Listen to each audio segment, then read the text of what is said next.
Welcome, everybody, to episode number 6. You are listening to our group discussion on the ideas that I presented in episode number 5. What makes us moral agents? And as we were doing in the other episodes, I would like to just do a recap and tell Santi and Tristen what I presented in that episode. Welcome to the Philosophy in Real Life podcast, where we strive to live meaningful lives by pursuing truth and unmasking the lies in our culture. I'm your host, Carlos Santos, a philosophy PhD from Spain. Welcome to Season 2, The Ethics of Desire. And so in this episode, I presented, this idea of moral evaluation following Canadian philosopher Charles Taylor. And he distinguishes between weak evaluation and strong evaluation.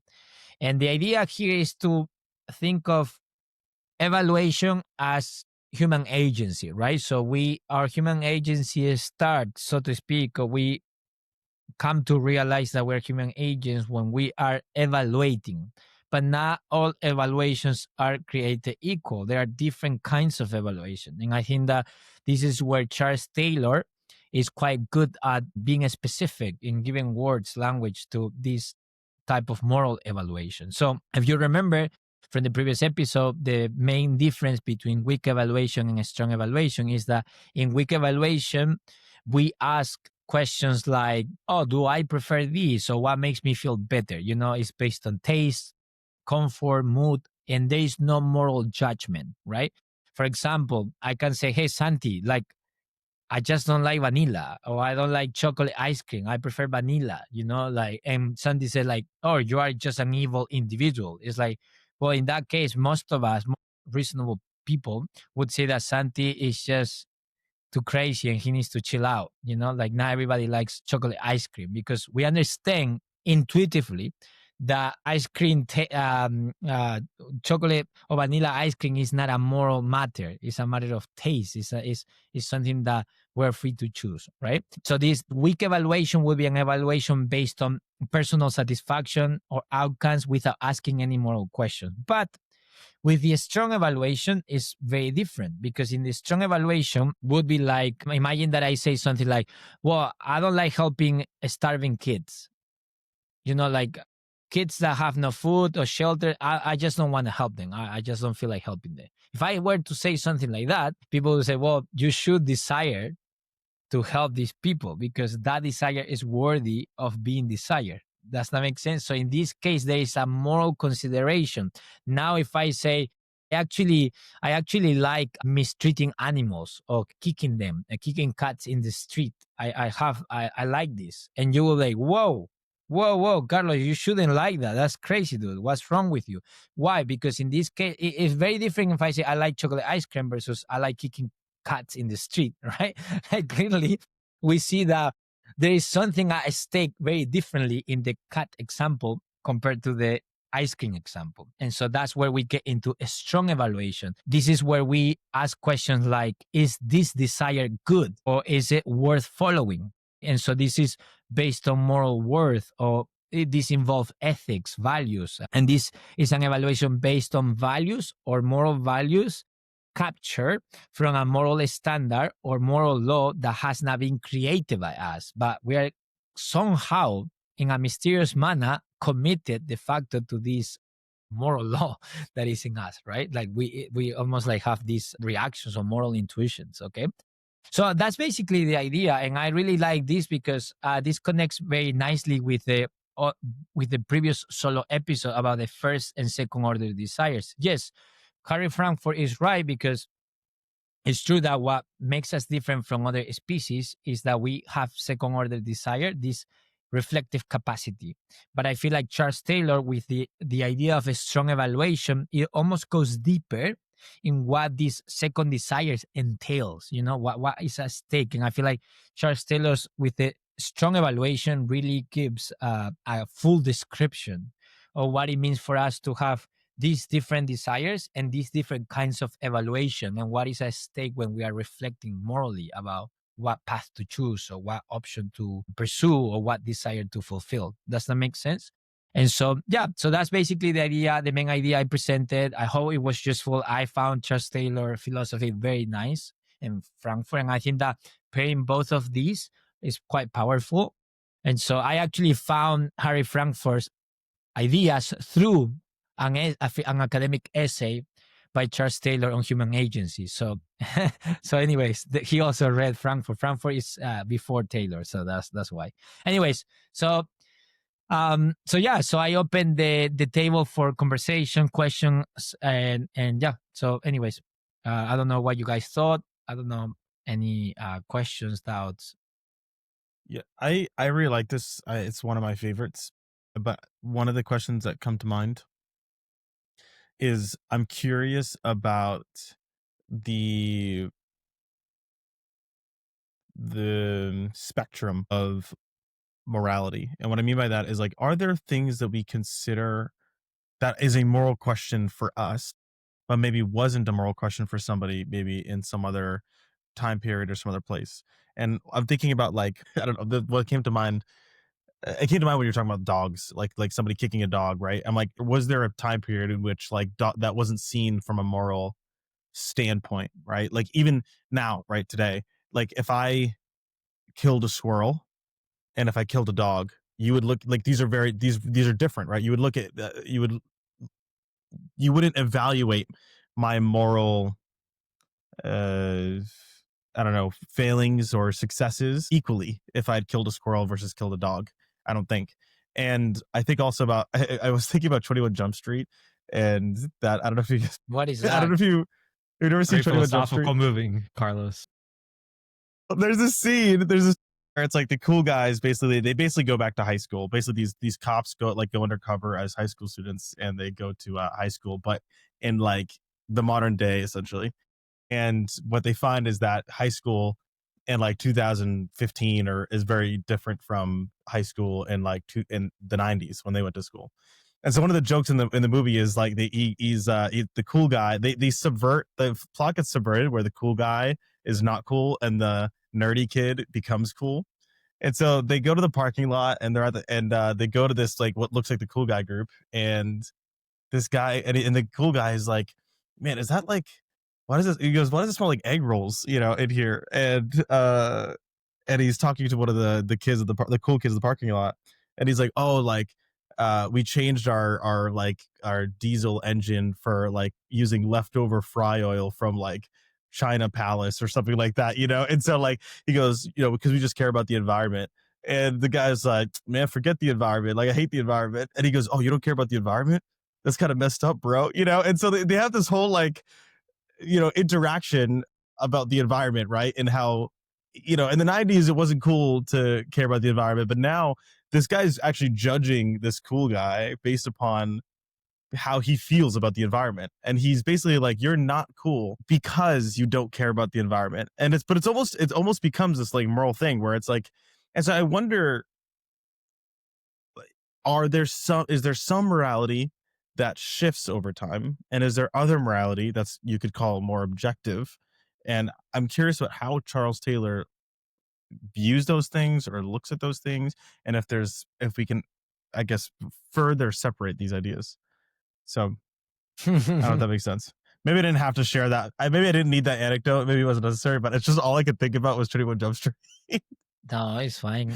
I just love that scene. I love that scene. But anyways. Yeah, I mean, we could give many examples. Of course, there is a discrepancy in practice or moral codes. It is true that you see some convergence in certain moral duties, like respecting your elders or respecting human life. Generally speaking, it was, again, most cultures across times and societies, kind of like social orders, respected or contemplated a form of one, moral duty or moral responsibility, with exceptions, suspensions of the rules, and all of that. But I think that there is a place for this discussion, right?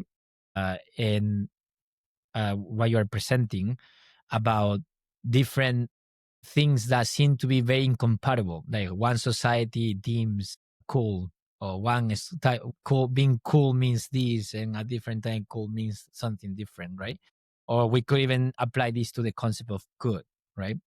But I think that the much of the misunderstanding with this is that people confuse the historical expression or cultural practice of a moral duty and the moral duty itself. So let me explain here. All right. So when Charles Taylor says, for example, that human identity is inescapably linked to a conception of the good, there's something in your in your hierarchy of value that is guiding your action towards something, right? Because you need to make decisions according to what, and so there's always something there in your paradigm or moral landscape. We could use so many ways of expressing this, but basically, we need to understand, so to speak, the good as the fixed structure, and the good as the content or the historic form or content of that space of the good. Does that make sense? Is that there is always a It's like the conception good of is the a good. vessel. The good is more of a So vessel. there is always a conception of the good. That's the universal. But what that good is varies in history and time. It takes different shapes and form. Does that make sense? And so that's what we need to understand, is that yes, human beings innately feel compelled, or they have this moral duty or this moral standard that it seems to be like above them in innate. But what that moral standard, how that moral standard expresses itself in a specific historic community varies across time and cultures. Not fully, but of course it has to vary. Like language, right? It's a great example, right? You have a linguistic structure innate in you, capable of developing a language. That's why you are able to learn other languages, not just your own, because you have an innate capacity to be able to just understand language. And this is a mystery even for cognitive psychologists and linguists, about child development and all of that. I studied this in my degree. The point here is that the content of that capacity would be, one language is English, another language is Sumerian, another language is, and so that varies with time and culture. Now, does that mean that this strong evaluation of this moral standard is subjective or relative? That everything goes. This is the problem, is that it is relative, but not the way people understanding. That's the problem, right? So the good is subjective in the sense that it's not created by us, that we don't create this moral standard, but actually it's almost like imposed on us with our consent. It's just there, and it compels us to do something with it, right? So in that sense, it's not something that I just subjectively invent, right? But on the other hand, the way I understand the good, how I perceive and recognize the good, is through, of course, my language of interpretation, which in my case is Castilian or Espanol. That's my mother tongue, and already in language there is a huge amount of ethics about what is good, bad, discard, and things like that. It's like in language itself there is already a lot of moral connotation, which again I don't have time to go into philosophy of language, which I love philosophy of language, and we could talk about Wittgenstein and many people like that, but we don't have time. But the point here that I'm trying to convey is that yes, in the strong evaluation, you are reflecting morally about this desire according to a criteria that you did not create. But the expression of this is, of course, historic, like meaning because, again, we are embodied agents. So when you reflect on the good as a Trojan soldier, you have to take into account the reality of your environment, the community you are a part of, and the repertoire of what good is or bad is. Does that make sense? But it's almost like that's the clothing of the moral duty. The society doesn't create this duty, this compelling feeling that you ought to behave in a certain way, but it almost clothes it, like it shapes it in some degree, what the good is. I hope that makes sense. This is me trying to briefly answer that. Yeah. We're arguing the idea of the good. There's the contents, but it's the idea of the good. Let me give you an example. So, for example, most parents they will good for their children, whatever that is, in whatever case, right? So, for example, right, there is an African tribe, and this is true, that they expose their babies to a smoke when they are born. Like within the few days, I believe, that in which they are born, to a smoke. They burn a straw or something like that, hay and something like that, and they expose them to a smoke. And you are like, whoa, that's actually really bad for the children. They have different moral codes to us Westerners. No, because they have a different understanding of the facticity of the world. Meaning, in their world, smoke drives away evil spirits from the baby.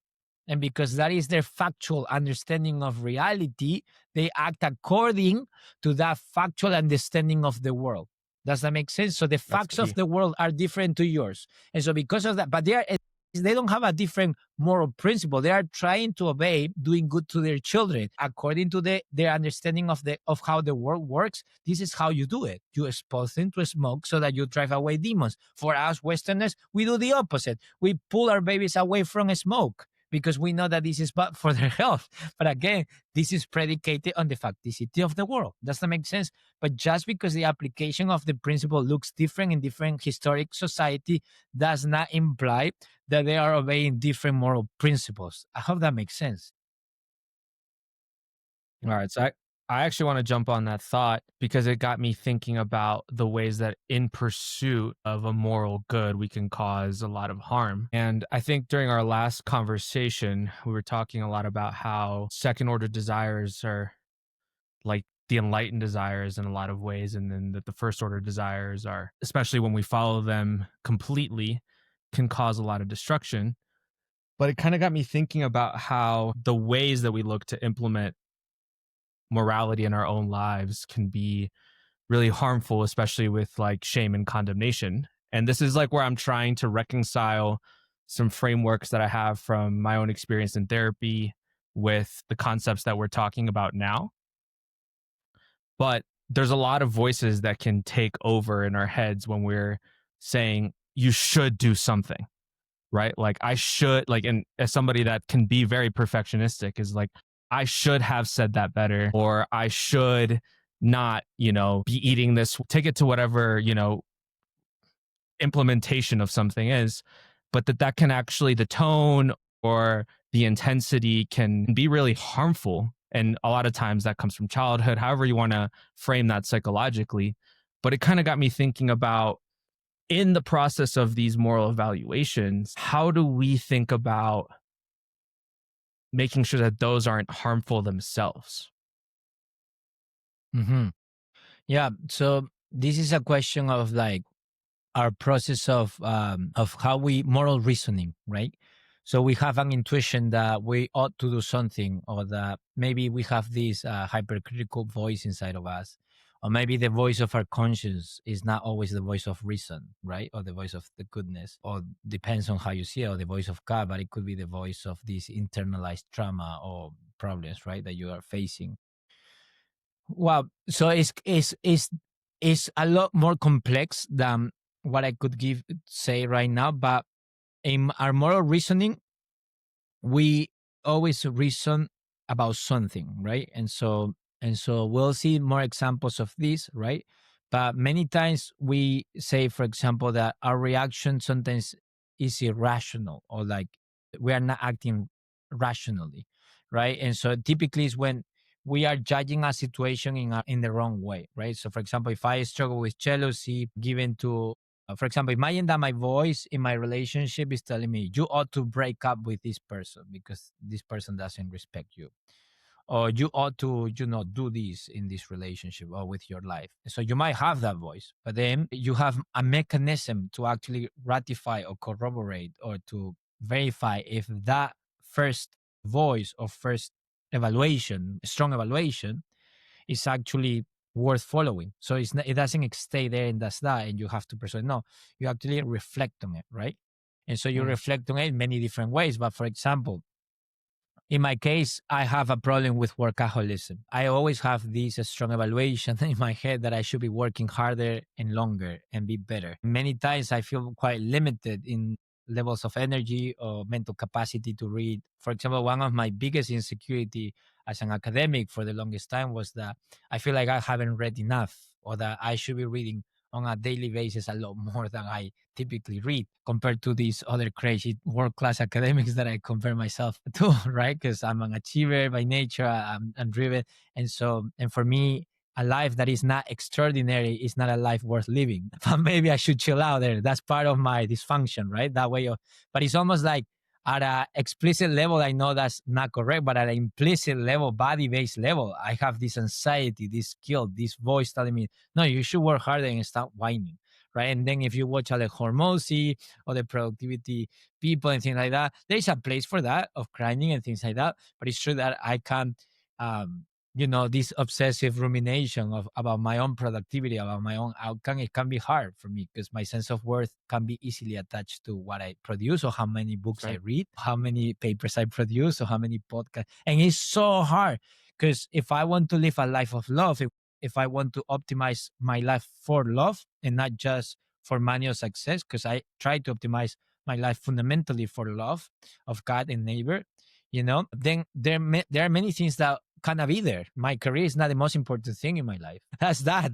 But it's so hard, right? Because my sense of worth at times betrays me, and then I have these voices. So for me, it's pausing and evaluating. How do you evaluate? Well, you see how many people typically work. You realize if what you're asking from yourself is reasonable in this season of life. I have 2 small children. I sleep 4 to 6 hours many days on a week, and so it's like, dude, you are doing a lot, and I still manage to have a normal work week and still produce things, and be present for my children and my wife. So am I doing enough? Well, so that's where you need voices in your life of like seeing like whether or this is like distorted or misapply that judgment, right? Because it might come from a noble place. Oh, I want to change and not be lazy. There was a theologian, a priest, I believe. I heard this from Ronald Rolheiser in one interview with John Mark Comer, which is released on Practicing the Way channel. But Ronald Rolheiser said the following, that he was quoting another priest, but I don't remember the name. Busyness starts as a virtue, but ends as a vice. Basically, being busy in the right things, being occupied in the right things is actually virtue. You have stuff to do, man. You have 2 kids, a child, and you're a teacher. Yes, there are things to do, but that could be taken too far, in which my sense of worth, and so that's where I need to recalibrate my strong evaluation. But you don't do it alone. Remember, we are part of a linguistic and moral community, so we communally try to see that. And so I believe that there are ways. So you try something, and also the outcome of pursuing that strong evaluation. Sometimes you think that the correct path is X, you follow that path to its conclusion, and then at the end you are more fragmented, more resentful and bitter. And so that outcome, by their fruit you will know the tree. By that outcome, you know that, man, goodness or love did not come from this. So then you correct, but then you also have many moments in which you think, oh, this moral path, this path seems to promise more goodness, more love, a path of growth or moral transformation. Then you follow that path, you explore that path, and in fact, you do become a more loving person, a more patient person, a more whole person. And so then you ratify, you corroborate by the fruits of that lifestyle or that course of action that path was actually worthy of following. Does that make sense? Yeah. Wow, that was a long answer. Sorry. Somehow you made me think as you were talking. You made me think about this idea of what is more important, the prime, our first order or our second order desire, or this idea of this goodness that we are talking about right now, that the strong desire. Now I'm trying to Strong remember evaluation. Yeah. The strong evaluation. There we go. There's so many different words I'm trying to put together. This strong evaluation. What I find interesting about the strong evaluation, and actually I like the word strong evaluation, because it seems as though in many cases it's almost more important than our maybe biological, what we find biologically good. And I think that's an interesting idea, right? We are biological creatures, right? The weirdest thing about us that I'm finding is that it's like we are physical. This is what I'm experiencing. This is a physical experience that we're having right now. Technically, it's a virtual experience we're having right now, but whatever. But it's a physical experience that we're having right now. And what we know is biological. But then there's this strong evaluation that exists that causes us to deny that which we know intimately for this thing that we barely understand, this ultimate good that exists. and I think it's such an such a it's like extraordinary thing. it is. It really is, Yeah, right? This it's idea, crazy. like you had mentioned this in I don't remember if it was this video or the previous video, where you had mentioned, right? Like it's again this, like you don't see lions going on hunger strikes, Yes, but a I love it. person will find a virtue and sacrifice everything for that virtue, sacrifice their own body for what they perceive to be a good that's transcendent. That's like, this good is so good that if I have to die, if I have Yeah. to cease to Yes. exist Yes. for this ideal that's Yes. outside of me, then it's Yes. worth it. And that's That's if this is crazy. all evolutionary biology, that's a very interesting place to arrive to. Yes. Yes. Well, that I think that's right. I think that this is very exciting, and I get excited when I hear you saying those things, because this is what we take for granted, but it's such a crazy experience. It's such a crazy realization that, wow, if we're human beings, we're the strangest. If we're just an animal, we're the strangest animal on earth. Like, it's quite weird, our capacity for this moral reflectiveness and dying for something that is not our survival. It's like almost going. That's what I said in my solo episode. It's like human beings are entertained all the times in opposing their biological desires for metabiological desires. It's like somehow what characterizes human beings is that we most of the time do what is contrary to our nature, to our basic urges, to live in society where all the time, like, not giving way to these biological desires of anger, aggression, sexuality, and all of this all the time. And so it's quite funny. It's like, man, it's like these are human beings. Yeah, we do that all the time in the name of justice, love, and truth, whatever that is, right? That is beyond and it's not tangible. It's not a physical object, but it seems to be as real as a physical reality.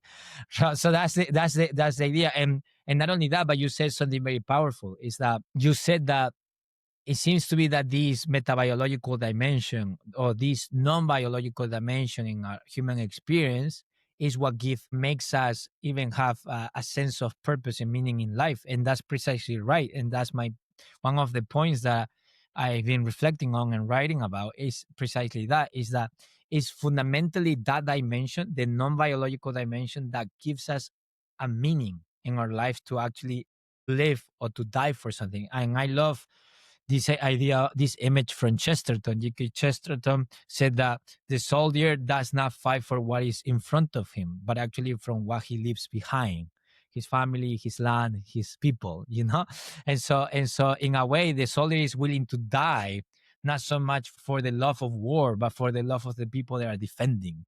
And so the idea here is that you can only live with purpose if you can die with purpose. That's the idea. You can only live with meaning if you will die for that thing, for that meaning, for that supreme good. Does that make sense? So it's very paradoxical, because that thing which will enable you to die for is the thing that give you the profound purpose in living your life powerfully, and with meaning. And that is metabiological. It has nothing to do, because again, human beings is the only creature that, despite having their biological needs met, can feel like their life lacks meaning and is not worth living.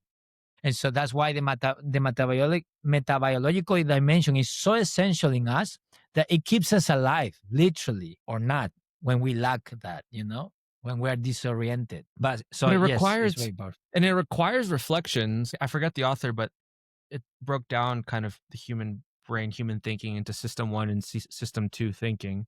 And system 1 thinking is sort of like your automatic autopilot. You just do things because you've already sort of uploaded the software, and you know how to get home. And like, it's that experience of, I've been driving for 20 minutes, I can't even remember what I just did, because it's just right. And there's no reflective moment. But system 2 is like what we're doing here, and sort of opening up the hood and looking into, like, what are the actual assumptions that are built into everything that I do on my day to day? What are like the underlying beliefs and thinkings and moral frameworks that sort of sustain my behavior? But I think it's really uncommon to do that nowadays. Like, it's really easy, I think, to do life in autopilot because there's a repetitiveness to it. And then especially now with the dopamine hit that is technology, you can kind of go through most of life in system one thinking, not actually evaluating and reflecting on what are the principles that are guiding my life, and are they actually based on truths? And as a result, we don't really have the language for it. It's hard to have these types of conversations. Like, this isn't a water cooler conversation. Maybe it shouldn't be. But it's like, we don't, at least it's really hard to do this and like do this today in the modern world. Yeah, and this is a great topic that you brought, because I will say the following. Yes, okay. So a strong evaluation, I think that happens at different levels of sophistication and complexity. So what differentiates, for example, a moral philosopher, or like an introspective person, or like a sage, a spiritual sage, or an enlightened person, is their level of evaluation, their level of reflectiveness about their own drives and the meaning of life and the different things is at a very high level of discussion and awareness. The level of self-awareness of what makes them tick, or in the language of Carl Jung, their shadow, and all of that is very, very high. Now, thank you for bringing this up, because I want to clarify a potential misconception or misinterpretation of what I was presenting. But it's not a requisite for the strong evaluation. What I'm trying to say, even the most shallow human being that you know in your mind, like that you know in acquaintance, is doing a strong evaluation. Now, the way they do it, and this is the thing, this is very important. The way they do it, most people do not articulate their belief, because it's very hard to verbalize or to articulate linguistically what you believe. And we all have had this experience of, like, sometimes you are talking to something and you are stumbling over your words and you don't have the right language to express this experience. But at a gut level, there is something to express, something meaningful to convey about what you live. And then the person suddenly tells you like a line or a word or something. And you're like, yes, you just said exactly what I wanted to say, better than I said it.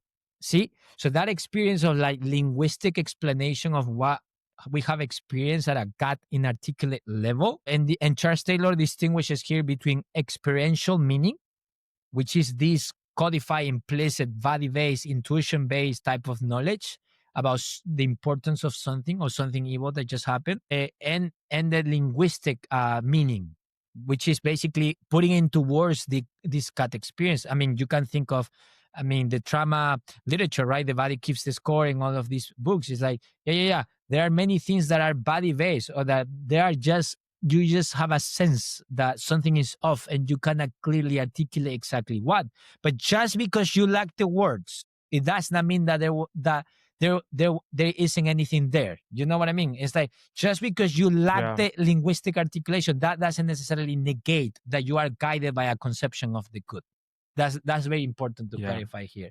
Most people will express a strong evaluation in a very day-to-day type of way. For example, when they say, oh, sorry, I switched to Spanish. They would say things like, oh man, you met this new teacher, dude, he's so cool, he's so kind. Strong evaluation. Like, do you meet this doctor? She was so kind, so lovely. It's like she was treating me as a human being, not just as a number. Strong evaluation. Or even in our criticism, this driver was horrible. There were all the elderly people standing up trying to get out of the bus, and this driver was just braking really fast. This never happens, right? And so a strong evaluation. Oh man, I'm reading about JMC or this spiritual author or something like that. It's like, man, I would like to just be as peaceful as this person, or as well integrated as this person. A strong evaluation. You see? So strong evaluation is all the time, whether in form of criticism, in form of praise, in form of role model, ideal, in form of, so you have all of this in different facets of your life. Does that make sense? So I just want to clarify that, because my mother and everybody's mothers, everybody's parents, everybody, even children, well, the children is more complicated because of their development. Very interesting, by the way, but we're not going to get into that. But yes, we are all the time doing a strong evaluation at a implicit, inarticulate level, and many times explicit, but in a very what we say, basic way, without basic being pejorative. Okay, yeah. Helpful. I'm trying to like this is so good. And I want to be able to get to a place where, because when in my mind, it's like I'm sort of already convinced in a way, right, that this exists. There's a subjective morality that pushes on us, right? That forces us to question it Yes. and to contest with it. But I know that there's people out there that are not, and I'm trying to understand, like, how do you show this to a person, for those that are maybe left unconvinced that this is not just some biological I don't know, what do you call it, like some biological, not ticker, I don't know, how do you convince them that that it's not just biological, this morality that pushes at us? Because I see it, right? Like that again, uh, every single one of us evaluates the good, and it's obvious that every single one of us is doing that. And just from the way that you've described it and Right. the way that you've argued it, it totally is like, okay, it's very clear that every single one of us at all times are evaluating this idea of the supreme good, and we're interacting with it, and we're contesting with it, and Your we're working through it, interaction. and we'll Yeah. eventually and we orient ourselves towards it. Yes, But yes. how do I know that this thing is outside of me? Right.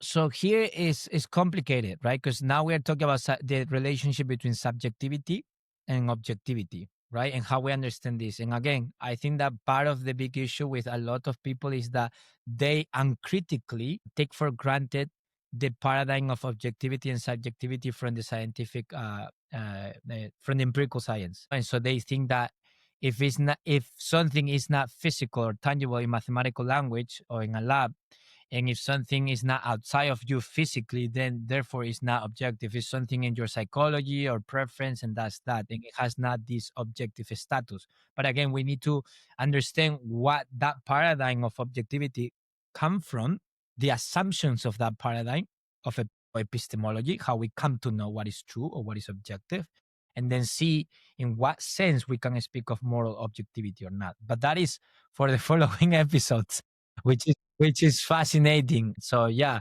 but I think that we might need to be patient on there, because to do justice to that, we that's basically the discussions of our next two group discussions is basically that topic, the scientific objectivity, and then how we claim about moral objectivity and things like that. So we are gonna go really deep into that. That's good, because it's the thing I'm so interested in, because I see this line of logic in it, and it's very clear, right? And so it leaves me with two questions, right? First is, how do you define the good?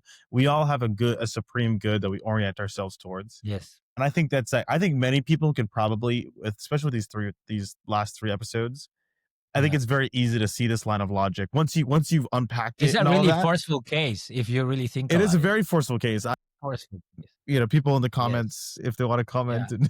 and like and share and all of that, can tell us our pushback. But I think it is a very forceful piece of logic. But then it leaves me with these two questions, which I know that we're going to discuss in the future. One of them is, okay, now that we can agree that we all orient ourselves towards the supreme good, is that supreme good objective to a degree? Like, if the supreme good exists, then is there something, does that supreme good have a right and wrong, I guess, if that makes sense? Is there something right about that, or can we be right, or can we be wrong about that supreme good? Yes. And then how do we figure these things out, and is it objective? So these are the questions that end up Yeah, that will be our topic. But I think that if somebody is hesitant up to this moment, I will ask for patience. But if you don't want to be patient with me, I will say the following: is that the very fact that you exist and that you're listening to this and that you go to work presupposes that you are guided by a higher ideal that is keeping you alive. That if not, why do anything, really? Why do anything if life is more full of suffering than pleasure, really? for most of us. And so not only that, but a lot of people don't even realize that the whole scientific enterprise of doing science, underlying that is this idea that discovering truth is worth pursuing. That's the funny part, is that just studying certain facts is that the facts themselves cannot tell you why it's important to study them. You know what I mean? Or physical elements. The person that finds the value in studying reality are human beings, and we usually study reality in order to help human flourishment, which is an ethical ideal, by the way. So that's caring about the truth. Why care about the truth? That's also an ethical ideal. So what I'm trying to say is almost like that's why this phenomenological method of like just paying attention to how human beings behave and trying to make sense of that and see what's driving all of this behavior and the way human beings act, it's very powerful, because for you to deny what I'm saying now, you would need to deny the very fact that human beings are guided by a conception of the good. And good luck doing that, because I feel like the evidence I've presented so far is almost like so in your face that it's very hard lucidly to deny what I'm saying and at the same time being right about it. Not because I say it, but again, because you would need to deny that scientists, for example, do science just because. Why?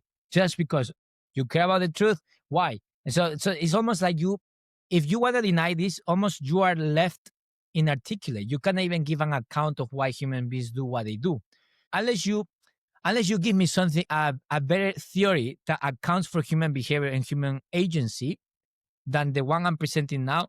Why would I even believe a different account? Because it seems to be that personally in academia, this is the most forceful account, or the best account that I've found that actually explains human behavior and what we see and what we experience in our life.